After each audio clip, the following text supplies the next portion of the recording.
Pada video kali ini kita akan mencoba untuk menulis kode untuk visualisasi himpunan Mandelbrot di Python. Tapi sebelum itu saya akan memberikan sedikit penjelasan mengenai himpunan Mandelbrot. Kita review sedikit mengenai bidang kompleks. Jadi di bidang kompleks itu ada sumbu real dan sumbu imajinernya. Sumbu real ini seperti sumbu X di bidang Kartesian dan sumbu imajiner ini seperti sumbu Y-nya. Suatu titik di bidang kompleks itu bisa diekspresikan sebagai A plus BI, di mana A itu adalah komponen realnya dan B adalah komponen imajinernya. Suatu titik di bidang kompleks akan dianggap masuk ke dalam himpunan Mandelbrot apabila jika diiterasikan dengan fungsi ini berkali-kali dan hasilnya tetap dalam jangkauan atau tidak divergen, maka titik tersebut masuk dalam himpunan Mandelbrot. Dan jika tidak, jika hasilnya divergen menjadi tak hingga, maka titik tersebut tidak masuk ke dalam himpunan Mandelbrot. Bisa kita praktekkan di sini. Jadi fungsinya itu bisa diterapkan sebagai berikut. Zn plus 1 sama dengan Zn kuadrat plus C.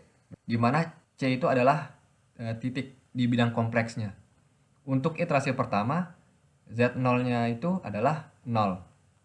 Jadi di sini sudah ada contoh titik Z sama dengan 1 plus 1i. Berarti komponen realnya adalah 1 dan komponen imajinernya adalah 1 juga.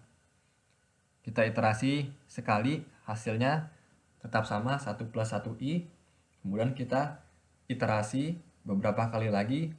Dan di iterasi ke-6 bisa diperhatikan nilainya itu semakin besar. Baik itu menjadi positif maupun negatif. Jadi hasilnya semakin jauh dari titik awal, yaitu 1 plus 1i. Yang berarti bahwa titik ini tidak masuk dalam himpunan Mandelbrot. Jika iterasi ini dilanjutkan, maka nilainya akan menjadi infinite. Kemudian contoh kedua, di sini ada titik lagi, yaitu minus 0,5 plus 0,2i. Berarti komponen realnya adalah minus 0,5 dan komponen imajinernya adalah 0,2. Kita iterasi sekali, dua kali, dan jika kita teruskan iterasinya sampai 100 kali sebagai contoh, bisa dilihat bahwa nilainya itu tidak menjadi infinite, bahkan nilainya mendekati atau fix terhadap suatu titik. Berarti titik ini masuk ke dalam himpunan Mandelbrot. Jika semua titik-titik di bidang kompleks yang masuk ke dalam himpunan Mandelbrot itu divisualisasikan, maka akan menjadi seperti ini kurang lebih. Yang dimana bagian hitam itu adalah kumpulan titik-titik pada himpunan Mandelbrot. Dan yang bukan hitam itu tidak termasuk dalam himpunan Mandelbrot. Untuk mempermudah komputasi, fungsi ini Fc sama dengan Z kuadrat plus C bisa juga diekspresikan sebagai dimana Z-nya itu adalah hasil dari iterasi sebelumnya, diekspresikan sebagai P plus QI, bagian realnya adalah P dan bagian imajinernya adalah Q, dan C adalah titik yang kita periksa apakah masuk Mandelbrot atau tidak. Jika kita jabarkan, lalu kita satukan bagian realnya dan bagian imajinernya, maka bisa jadi seperti ini, dimana P kuadrat min Q kuadrat plus A itu adalah bagian realnya dan bagian imajinernya 2PQ plus B. Untuk mengecek apakah masuk ke dalam Mandelbrot atau tidak, kita bisa kuadratkan bagian realnya dan kuadratkan bagian imajinernya, lalu kita tambahkan. Jika hasilnya itu sama dengan atau lebih kecil daripada 4, maka dinyatakan bahwa titik tersebut masuk ke dalam Mandelbrot, dan jika tidak, maka titik tersebut tidak masuk dalam himpunan Mandelbrot. Oke, kita masuk ke dalam penulisan kodenya. Jadi pertama kita impor dulu pustaka yang diperlukan. Pertama ada matplotlib untuk visualisasinya. Kita ketik import matplotlib.pyplot dan kita singkat sebagai plt, dan kemudian kita perlu numpy. Jadi kita ketik import dan kita singkat sebagai np. Pertama kita tentukan dulu rentang dari koordinat di bidang kompleks yang akan kita periksa apakah titik-titik di koordinat tersebut itu masuk ke dalam himpunan Mandelbrot ataukah tidak. Jadi untuk bagian realnya itu kita akan buat array-nya, karena array-nya akan menggunakan pustaka NumPy, maka kita ketik np dot, dan untuk format atau jenis array-nya akan menggunakan range. Jadi range ini akan menerima pertama batasan akhirnya dan batasan awalnya. Untuk batasan awalnya akan kita masukkan -2, kemudian batasan akhirnya akan kita masukkan 2, dan untuk increment-nya atau penambahan titik-titik dari batasan awal ke batasan akhir akan kita masukkan 0,01. Jadi yang dimaksud dengan batasan awal dan batasan akhirnya itu adalah kita hanya akan memeriksa titik-titik antara yang komponen realnya itu adalah -2 sampai dengan 2. Karena ada banyak sekali titik-titik yang berada di antara -2 sampai dengan 2 karena sifatnya kontinu dan itu tidak mungkin dilakukan. Yang akan kita lakukan adalah kita membuat titik-titiknya itu setiap 0,01 dari batasan awal hingga batas akhir. Jika kita merubah angkanya menjadi lebih kecil, maka resolusinya akan menjadi lebih akurat, tetapi waktu komputasi yang diperlukan akan lebih lama. Kemudian kita akan masukkan juga batasan untuk koordinat imajinernya, dan untuk batasannya akan sama juga.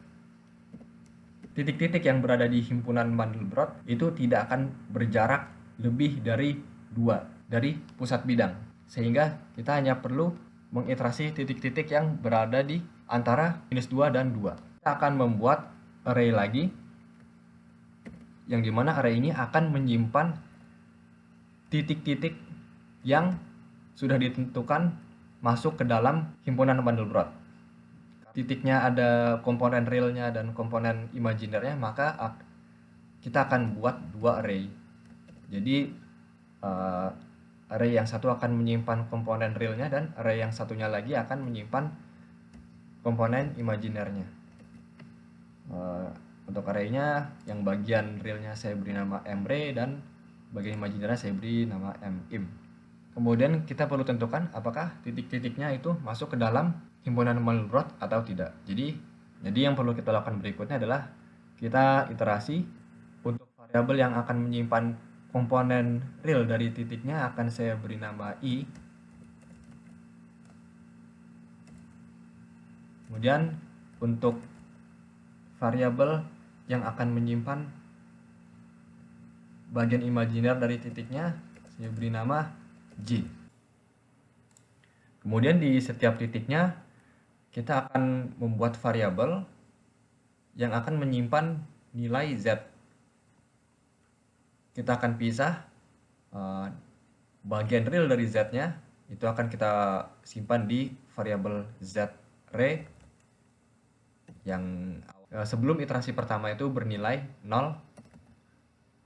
Kemudian z-im itu untuk komponen imajinernya awalnya juga 0. Kemudian kita membuat variabel lagi, kita beri nama m.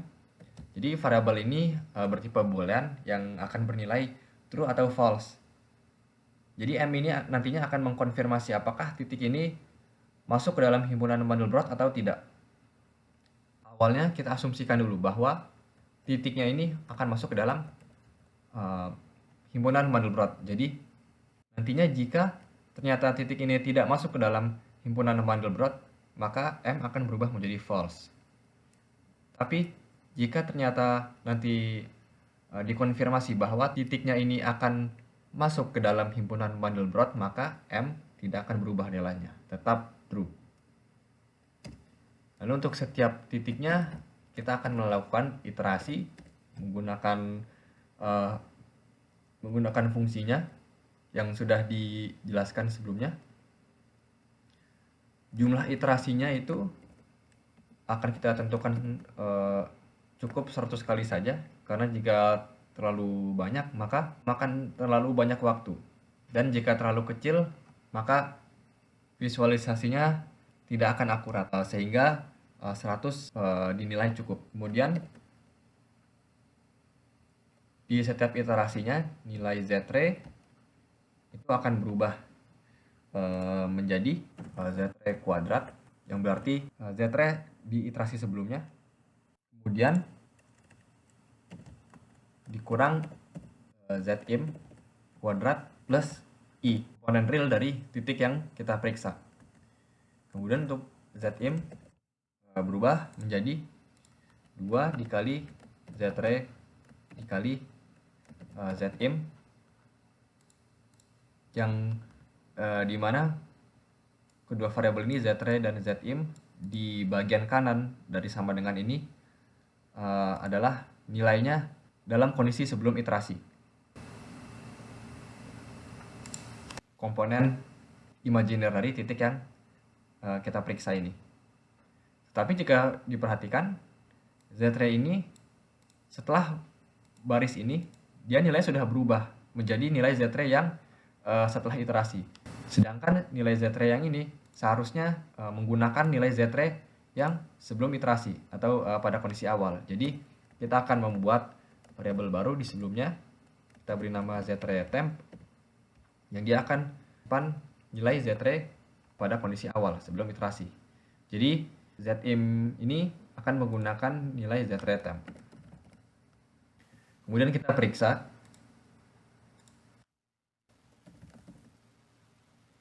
jika komponen real dari Z-nya pada setiap iterasi jika dikuadratkan dan ditambah dengan komponen imajinernya yang dikuadratkan juga, jika lebih besar daripada 4, maka dinyatakan bahwa titik tersebut divergen, yang berarti tidak masuk ke dalam himpunan Mandelbrot.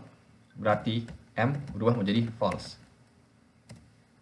Jika sudah begitu, kita tidak perlu lagi melanjutkan iterasinya. Kita langsung saja keluar dari iterasinya, karena kita sudah tahu bahwa titik tersebut bukan bagian dari himpunan Mandelbrot. Setelah iterasi selesai, jika nilai M masih true, yang berarti bahwa titik adalah anggota atau bagian dari himpunan Mandelbrot, maka kita masukkan titik tersebut ke dalam array yang menyimpan himpunan Mandelbrot, yang dimana ada array yang menyimpan bagian realnya, akan dimasukkan bagian real dari titiknya, dan untuk bagian imajinernya akan dimasukkan bagian imajiner dari titiknya. Maka proses perhitungan sudah selesai. Sekarang kita tinggal memvisualisasinya saja. Kita akan memvisualisasinya menggunakan scatter plot, terdapat di pustaka Matplotlib. Jadi kita ketik MLT, kemudian titik scatter. Untuk bagian sumbu X dari titiknya itu diambil dari sumbu realnya. Jadi kita masukkan komponen real dari titik-titik yang terdapat di himpunan Mandelbrot. Kemudian untuk sumbu Y-nya diambil dari komponen imajinernya dari titik-titik yang terdapat di himpunan Mandelbrot. Jadi kita masukkan mre, mim. Lalu untuk penanda titiknya atau marker akan kita tandai sebagai titik kecil supaya resolusinya lebih jelas. Dan terakhir kita tunjukkan plotnya. Kemudian kita run. Kita perlu menunggu beberapa waktu sampai plotnya bisa terlihat. Himpunan Mandelbrot pun berhasil divisualisasikan.